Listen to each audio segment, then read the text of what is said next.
We're very lucky to be joined to discuss this further by Assistant Professor of History, Ezana. Hello, sir. Thank you so much for joining me here today on A News. It's always a pleasure to see you.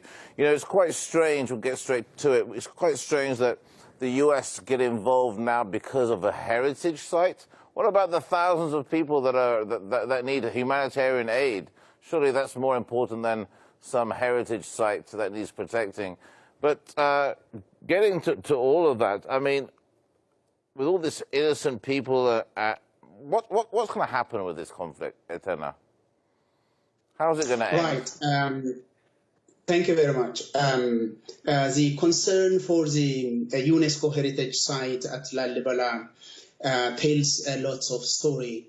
In the first place, the international community has a credible concern because this is a UNESCO heritage site. But what is happening in Ethiopia, particularly in northern part of the country, Tigray, right now is much more than the concern for the heritage site. As we speak now, more than 1 million people were stranded between life and days because of the blockade, because they were not getting assistance. According to United Nations data, about 350 children aged between 5 and 15 may die of hunger and starvation.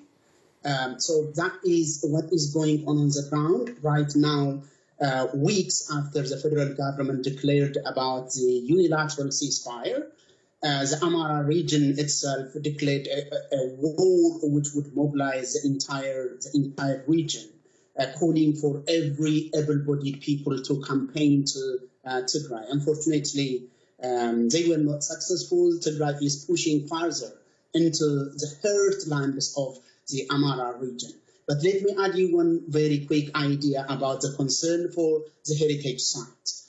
The heritage sites were repeatedly attacked in the course of this war. In Tigray, a very famous church of Ethiopian Orthodox Church, Saint Mary, was bombarded by Eritrean forces. Al-Najashi, a mosque, part of Ethiopia's heritage, was bombarded by Eritrean forces and Ethiopian soldiers. No one expressed any concern then. So the comparison between the concern for Lalibela heritage and the heritage in Tigray tells lots of stories about how the federal government is framing the identity of Tigrayan people. The war right now going on in Tigray is a war against people, according to the comparison itself. Absolutely, and that's why I was so shocked that they brought this UNESCO heritage site up when so many people need humanitarian aid in Tigray. But Ethiopia, what can be done, sir? What can be done? What's going to end this conflict that's been continuing since November? What needs to happen here? This can't go on forever. That's the most important question, and unfortunately the most difficult to answer. The only way to stop this war is to get Abiy Ahmed out of the way. Because he is not able to stop Amara nationalists who are always ready to invade Tigray. And he has shown some gesture, by the way, to negotiate with TPLF repeatedly. And right now, the information coming out of Tigray suggests that he is sending some secret messages seeking negotiation with TPLF. But Amara nationalists are not allowing that. That means Abiy Ahmed is unable to govern this country. Not only inability, he exposed the country into a serious danger amounting to genocide. So if you want to stop the war in Tigray, not only in Tigray, right now we have war in different parts of the country.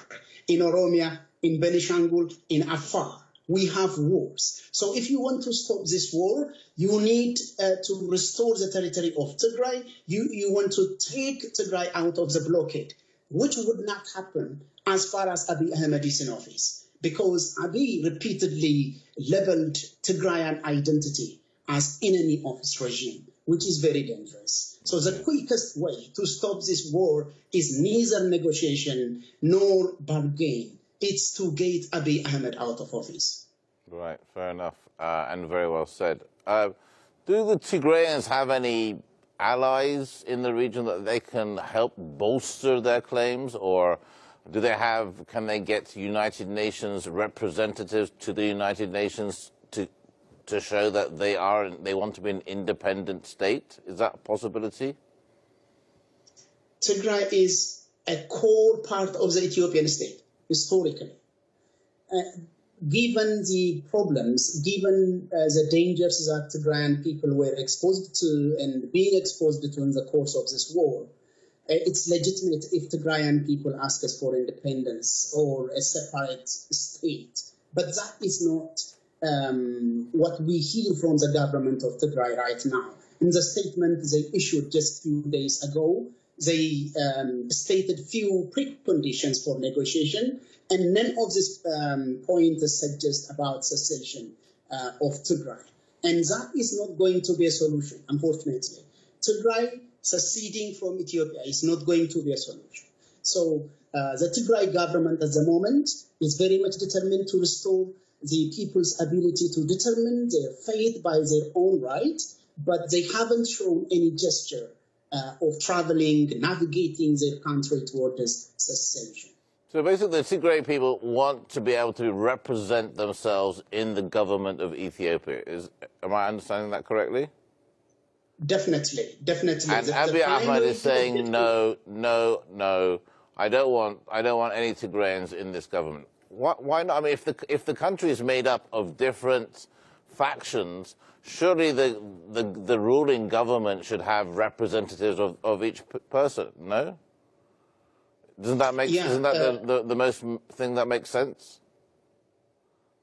It's fair to have every nationality have their representative in the federal government. There are multiple federal institutions where nationalities could represent themselves according to existing Ethiopian constitution.